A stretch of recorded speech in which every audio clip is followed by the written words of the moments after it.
everybody, Fran here at New Testament Explained. This video is the second in a series of 7 that explore key themes in John's prologue, this video looking at the Word made flesh. Now as ever, these videos align to the Edexcel specification for A-level religious studies. When we look at the theme, Word made flesh, we are going to focus our attention on this sentence in John's prologue. The Word became flesh and made his dwelling among us. What I'm going to do is discuss the first half of this sentence, the Word became flesh, and then move my discussion on to the latter half of this sentence, made his dwelling among us. So starting with the Word became flesh, this is probably the most contentious idea used by John, and it would have been contentious to both a Jewish and Greek audience, and it would have astounded them reading this.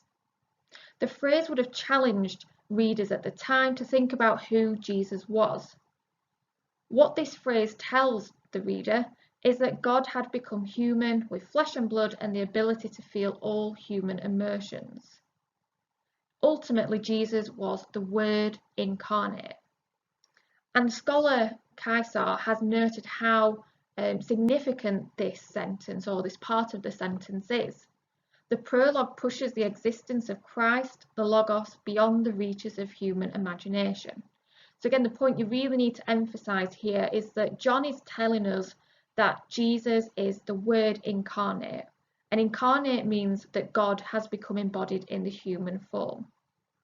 At this point, however, Mona Hooker warns us that we shouldn't get confused. John is not saying here that Jesus of Nazareth existed at the dawn of time. What John is telling us is that the Logos, the divine quality, had always existed, had existed at the beginning of time, and it is that Logos, that divine quality, that's incarnated in Jesus. And so Mona Hooker stresses at that point to really clarify what John is trying to get across. The latter half of the sentence reads, and made his dwelling among us. This was probably a reference to the tabernacle, which is in the Old Testament in the book of Exodus.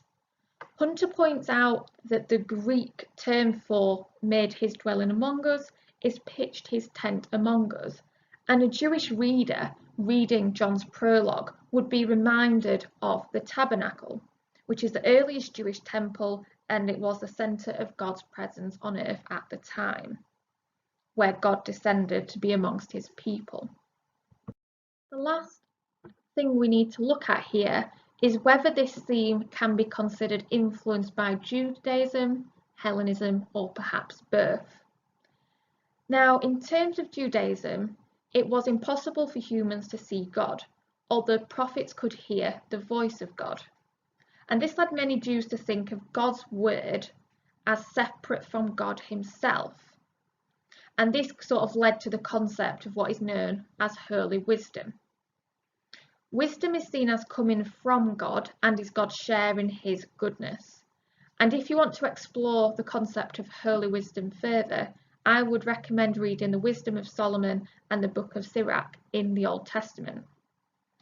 What's important to note though is that holy wisdom does not become a human being in Jewish thought.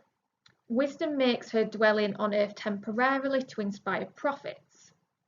And the only physical dwelling of holy wisdom is the Torah. And therefore, what is interesting here is that Jesus being the God incarnate again becomes controversial because it doesn't align with this Jewish thought. In terms of the influence of Hellenism then, again it's quite interesting.